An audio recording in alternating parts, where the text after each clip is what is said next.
Excellencies, we have come to the end of the list of speakers.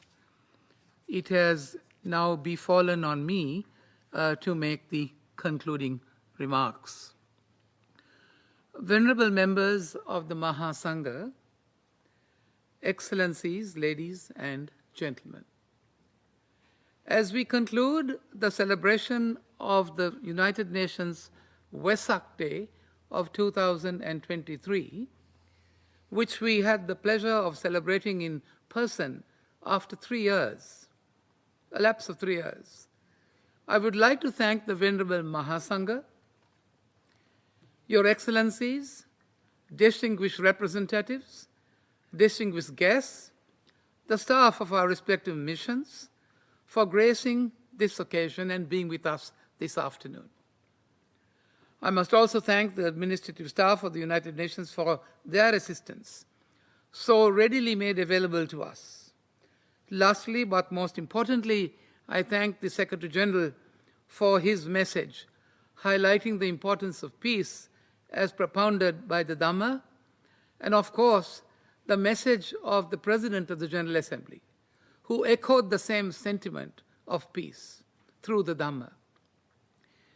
Excellencies, I make this opportunity to thank and appreciate the permanent representative of the Kingdom of Thailand, His Excellency Surya Chandawangsa, and his team for co-organizing this event with us. We thank you, sir.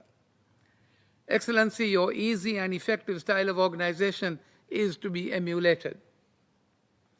I would also like to especially thank all the delegations who made statements of interventions at this auspicious occasion.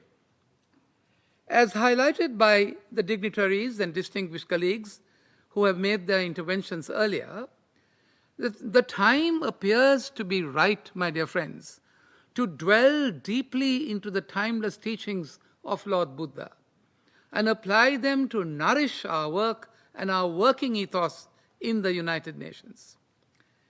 At a time when we are deliberating on the multiple crises facing the global community and the need to hand over the legacy of a healthy planet to our future generations, the wisdom that flows from the profound words of the Lord Buddha finds even greater resonance.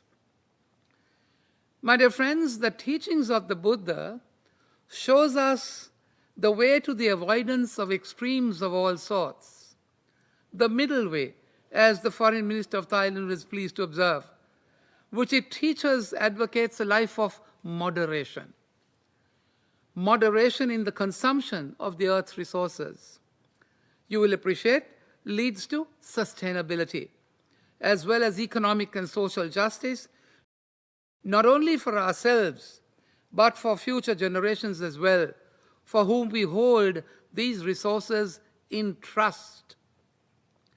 The middle way in modern times would take the form of sustainable development, the path which avoids extremes of unfettered development and gigantism on the one hand, and on the other, non-use and waste of resources, which results in a want of sustenance. We must give importance to the fact that the resources which nature provides us are the means by which life must be sustained. And the middle way, as propounded in the Buddha's teachings, requires us therefore to use these resources without compromising the principles of sustainability, which we in the United Nations seek to pursue by our endeavors to achieve the Sustainable Development Goals. My dear friends and excellencies, let us therefore seize upon this opportunity to reflect on Lord Buddha's teaching and achieve our shared goals at the United Nations with compassion, with empathy, and with solidarity. With this message, while expressing my profound thanks once again to all of you for your participation at this event, let me conclude today's event with the Lord Buddha's timeless words of loving kindness, metta, to heal oneself and thereby the world, and which today forms the basis of what is practice as metta meditation. Aham avero homi. May one be free from enmity and danger. Abhaya pajo homi. May one be free from mental suffering. Anigo homi. May one be free from physical suffering. Sukhi atanam pariharami. May one take care of oneself and with self happily. And finally, sabbe satta bhavantu sukhi tattava. May all beings be well. May the blessings of the Triple Gem, the Buddha, the Dhamma, and the Sangha be with all of you. Namo Buddhaya. Thank you.